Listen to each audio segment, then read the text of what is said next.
So the one and only Bob Iger is set to retire again, because if you don't remember, Bob Iger did retire. He did retire years ago, and then he came back, hadn't had enough. Yeah, this guy, Bob Iger, this guy.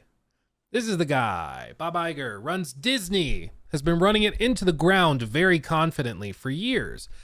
When he retired, he was replaced with a guy named Bob Chapek, who just looks like a supervillain, does he not?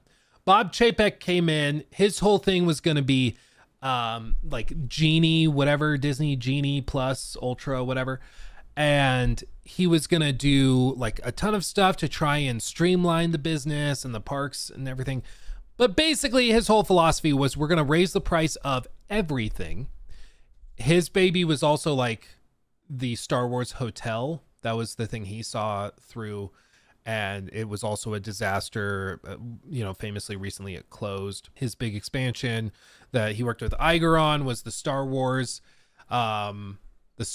land. They worked closely together on that. And then Bob Chapek took it over. But you notice they fired Bob Chapek.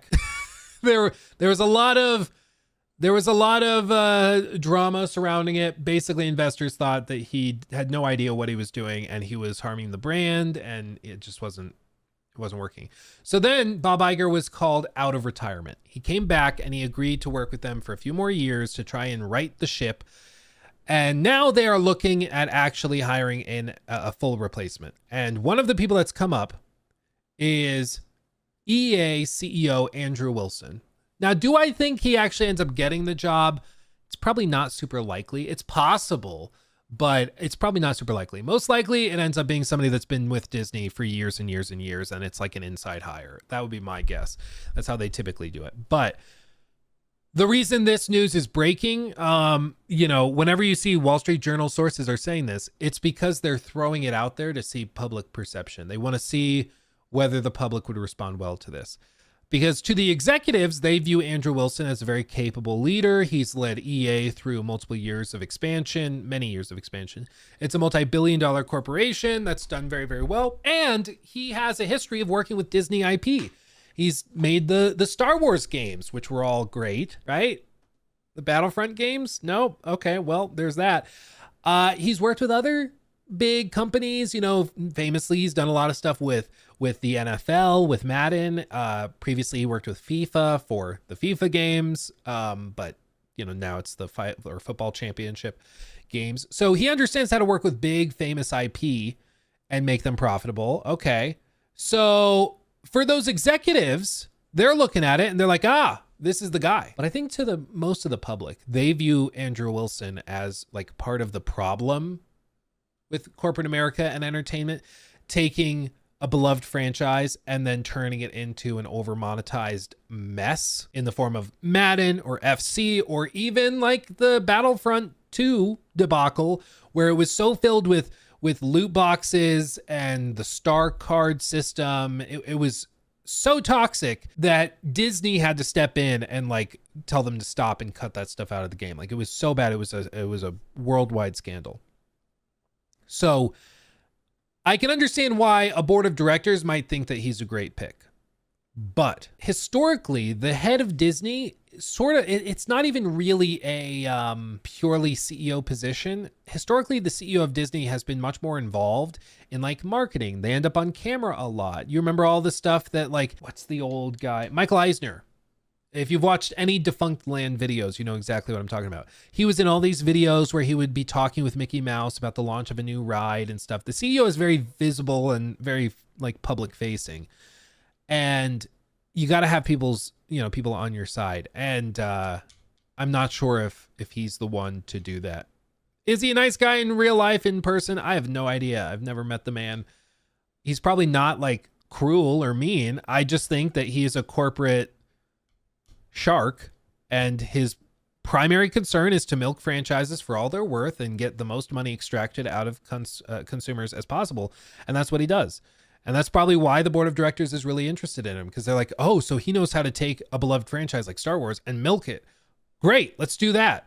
And I just don't think that's what Disney needs. So I hope that he's not who they end up picking. I hope they end up picking like an actual creative visionary again. But I mean, that's not going to happen. Let's just be perfectly honest. They're going to pick another corporate guy who's just going to continue driving the business into the ground. And they're going to play catch up with Universal when it comes to the parks. And they're going to continue ruining the Star Wars franchises. It's going to be an absolute mess. The one flip side thing would be that if he does end up taking over, you could see Disney probably opening up or reopening game studios, because that was Bob Iger's big move. One of Bob Iger's things was that he shut down all of their game development studios back in the day, because he thought it just frankly was a better fit to outsource game development rather than keep it in-house. So the like Lucasfilm games got downsized and all this. And what you're seeing now is that there's a huge drop off in the number of companies that want to work with Disney on their IP to make games. You notice like Ubisoft, before Star Wars Outlaws even launched, said, we are not making a sequel. Even if that game had popped off and been a wild success, sold 20 million copies, they were saying, we're not making another one because Disney's taking 30%. Like, we're just not going to do it. We're just not. And that should tell you a lot. It's the same thing with like the Avatar thing. They're not making another one of those because they don't want to give up the 30% cut. All these other companies are saying, yeah, we're going to stop doing the licensed games. It's just not worth the trouble. We're good. And, the only exception being EA with the Star Wars stuff that they've done with like Jedi Survivor, for example. But I'm sure that that's part of the reason that they're looking at Andrew Wilson is because they have a good relationship with him. I'm sure they have a good deal struck with EA as well. So we'll see that. As long as they don't handle the Marvel games, I wouldn't hold my breath. He actually regrets closing LucasArts now. Yeah, you're right. There was an article where Bob Iger said that it was one of his bigger regrets. Yeah, they were even talking about acquiring, Disney was talking about acquiring EA, which is crazy. There's been other discussions, regrets tapping Bob Chapek as CEO, which is fun. Yeah, he described picking him as his successor one of his worst business decisions. Iger, who stepped down in early 2020, just before COVID-19 came to regret his decision as the scope of the challenge facing the company became clear, according to the report. He said he was tired of being harangued about succession and said, fine, you guys have someone else run the business. Former Disney exec told Insider regarding Iger's initial decision to step down and name Chapek to succeed him. He greatly regretted it as soon as COVID hit. While the succession plan called for Chapek to report to both Iger and Iger-led Disney board, their relationship soured quickly. The two executives reportedly disagreed on several key elements of Disney's business, including how the company should be structured internally, its handling of political matters, and its response to the COVID-19 pandemic. This was the other thing. Yeah, ex-Disney exec on Florida, Don't Say Gay flap. They had this whole thing where like there was a law in Florida to the point where the company alienated some allies both sides. In a short period of time, they managed to piss off both the left and the right. The company initially angered its LGBTQ workforce and their supporters by declining to take a stand on or against a bill that began circulating in Florida. And so they like tried to not take a stand, then they tried to take a stand after the fact, but they just ended up like pissing everybody off in the process. And so that kind of shoved Chapek out the door. But anyway, yeah, I think if they were to go with Andrew Wilson, you'd see more Disney games coming out of Disney. I think they'd open up game studios, think they would do that type of thing. And you could see a renaissance of Disney IP games, whether that's Pirates of the Caribbean or Star Wars games or whatever else. You'd see a lot more of those starting to pour out. Could that be a good thing? Maybe. But it's Andrew Wilson, and I'm guessing that it would be typical EA stuff. It would be really monetized heavily, and that's what you would see. I hope they get a visionary, but I mean, let's be honest, they're not going to. They're going to keep doing what they've done forever.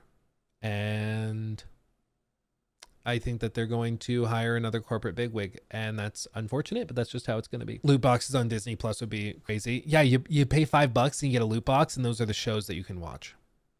But you have to keep like trying to get a gotcha of of what show you want to watch or movie you want to watch. So that's happening. We'll see what happens. I don't think Bob Iger steps down until 2026. He's leaving in 2026. So he has one more year.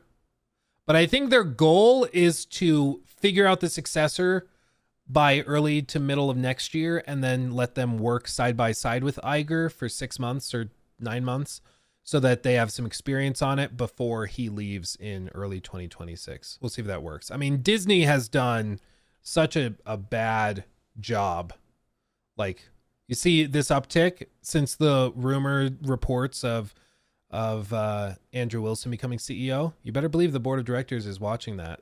They're interested. They're interested in the investor response. But, you know, since Bob Iger like left, big tank during COVID, recovered a little bit, and then just has continually fallen since Bob Iger came back. And it's just really too bad. There's been rumors Apple might try to acquire them. I don't think Apple wants to do that, though. I don't think it would be a good idea. Watch it be Kathleen Kennedy. Dude, if they named Kathleen Kennedy as the new head of Disney, that would be hilarious. I guarantee you would see the stock plummet. People would immediately be like, nope. Because there's already like discussions of them redoing, like there's rumors of them doing all sorts of stuff to change that. Where they want to back off of a lot of her pushes, but they don't want to face a hate mob if they do it. So they need to figure out how to fire her. They want her to retire. They want her to step down. 53 Nights, thank you for the 5. Going back to Battlefront 2, don't forget the most downvoted comment on Reddit was for the sense of pride and accomplishment. Yeah. That whole thing, it's been long enough that most people have kind of, it's hazy, it's foggy. They don't remember it super clearly, but that Star Wars Battlefront 2 thing was so insane that there were regulatory bodies in like Belgium talking about banning the game in the EU. There were discussions of it being banned in Australia, all because of like these loot boxes that they said were basically just gambling. You know, it was so crazy that Disney stepped in and was like, you guys screwed this up. Imagine Disney stepping in for like Star Wars Outlaws. If Star Wars Outlaws screwed something up so bad that they had to step in and do it. I cannot fathom that happening, but that's what happened with this. Like, it's absolutely insane. He took my thing.